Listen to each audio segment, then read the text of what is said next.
جو یوم سب ایام میں سب سے عظیم ہے، جمعہ کریم ہے، جمعہ کریم ہے، جمعہ کریم ہے، جمعہ۔ الحمد لله وكفى والصلاة والسلام على سيد الرسل وخاتم الأنبياء أما بعد فأعوذ بالله من الشيطان الرجيم بسم الله الرحمن الرحيم يا أيها الذين آمنوا قوا أنفسكم وأهليكم نارا وقال النبي صلى الله تعالى عليه وسلم لأن يعذب الرجل ولده خير من أن يتصدق بصاع وقال عليه الصلاة والسلام ما نحل والد ولده أفضل من أدب حسن وقال عليه السلام علموا أولادكم وأهليكم الخير وأدبوهم صدق الله مولانا العظيم وصدق رسوله النبي الكريم ونحن على ذلك لمن الشاهدين والشاکرین والحمد للہ رب العالمین۔ محترم و معزز سامعین، دوستوں اور بزرگوں، اللہ تعالیٰ کا ایک حکم رمضان کے آخری جمعہ میں شروع ہوا تھا۔ ایمان والوں کو حکم ہے اپنے آپ کو اور اپنے اہل بیوی بچوں کو آگ سے بچا لو۔ وہ آگ ایسی ہے جس کا ایندھن انسان اور پتھر ہے، اور ان پر جو نگہبان ہیں وہ اللہ تعالیٰ کے فرشتے ہیں جو بہت سخت ہیں، اللہ کے حکم کو دیکھتے ہیں، وہ کسی سے اللہ کے حکم کے بغیر نرمی نہیں کرتے۔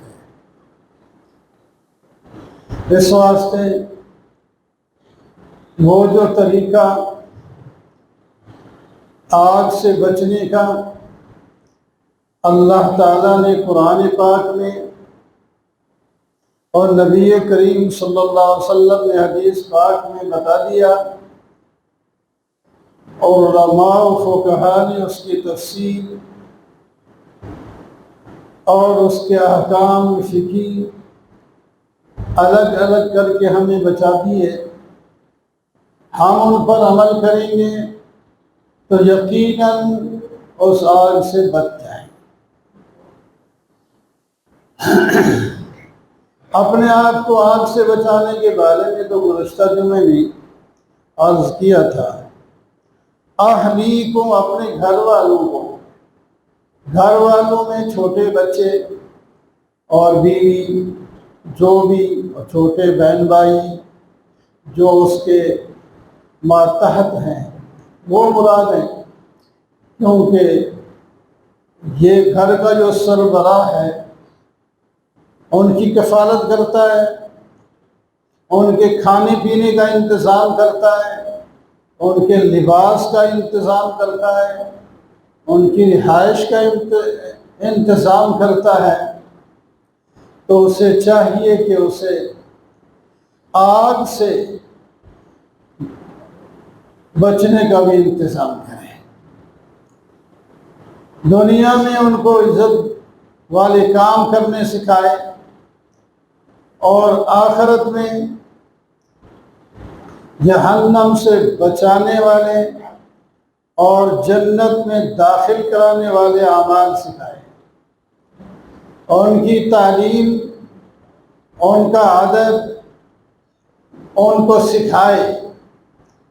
جو مؤدب ہوتا ہے وہ دنیا میں معزز بھی ہوتا ہے، ہمیشہ اسی کی عزت ہوتی ہے جو مؤدب ہو۔ جس کے اندر ادب نہیں اس کی عزت بھی نہیں، جس کی عزت نہیں دنیا میں اس کی قبر میں بھی نہیں، پھر آخرت میں بھی نہیں۔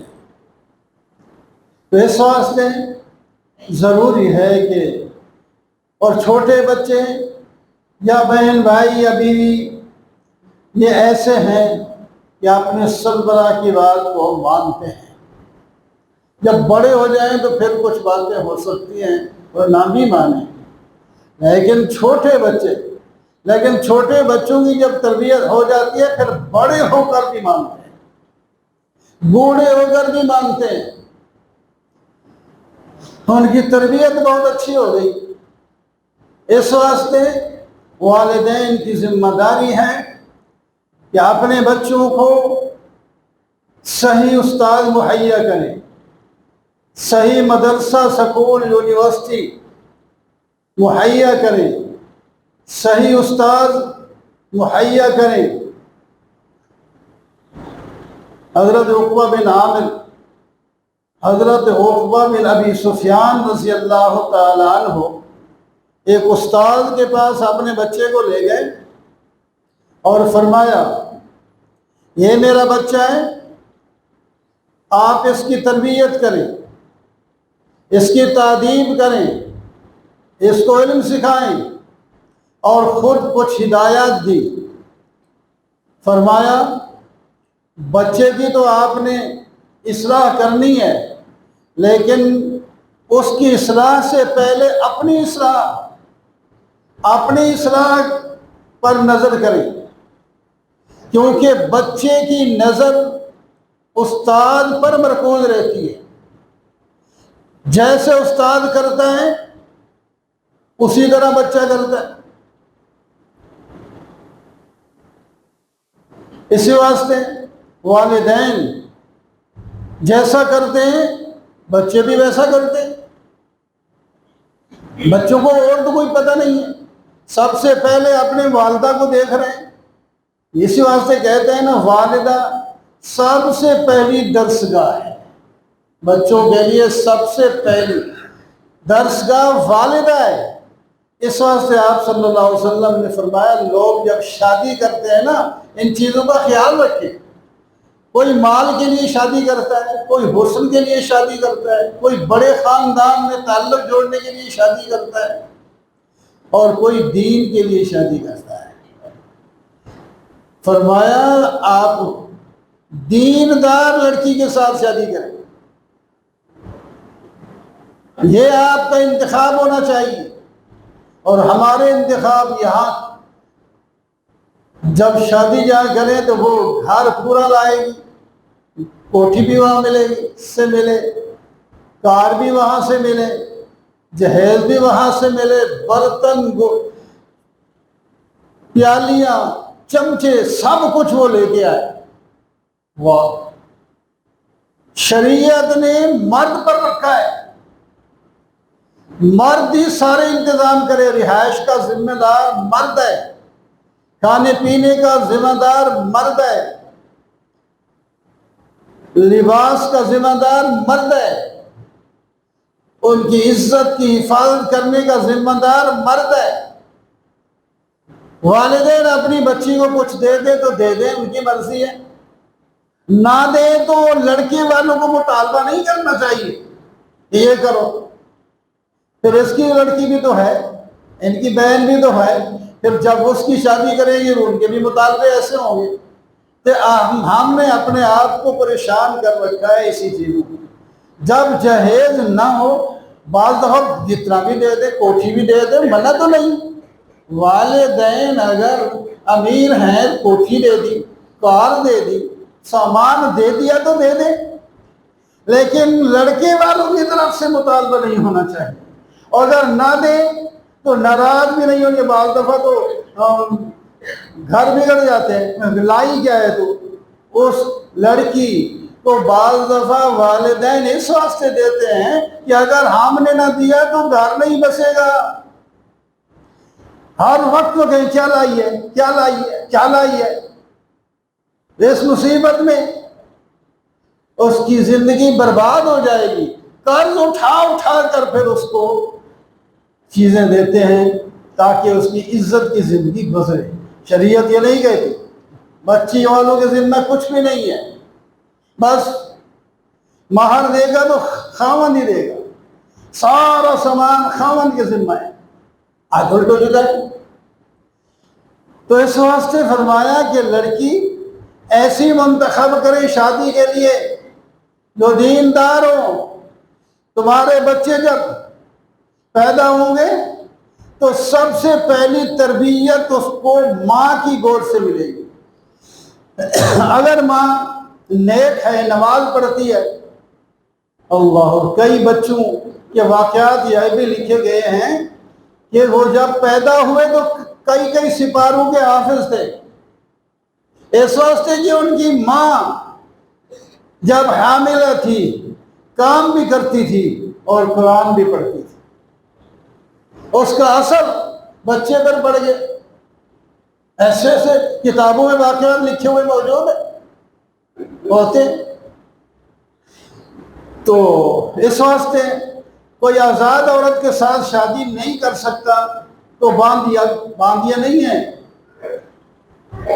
بین الاقوامی طور پر معاہدے ہو گئے، وہ جنگیں بھی ختم ہو گئی، جہاد بھی ختم ہو گئے. اب تو ویسے ہی سینہ زوری جو کرتا ہے جو کرتا ہے. جو اسلامی جہاد ہوتا تھا وہ تو نہیں رہا. تو وہ باندیاں بھی ہوتی تھی. فرمایا آزاد عورت کے حقوق زیادہ ہوتے ہیں. اگر اس کے حق آپ پورے نہیں کر سکتے تو باندی سے کر لیں، لیکن اگر صبر کریں تو بہتر ہے.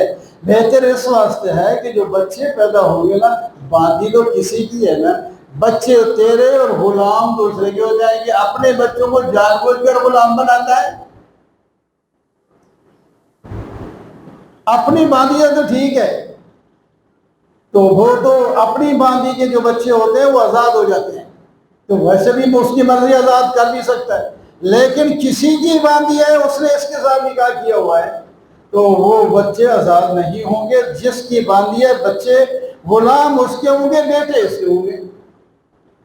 اب یہ اپنے بچوں کو غلام پیدا کر رہا ہے تو یہ ان پر ظلم ہے، زیادتی ہے. اس واسطے کوشش کرے کہ باندی سے نکاح نہ کرے.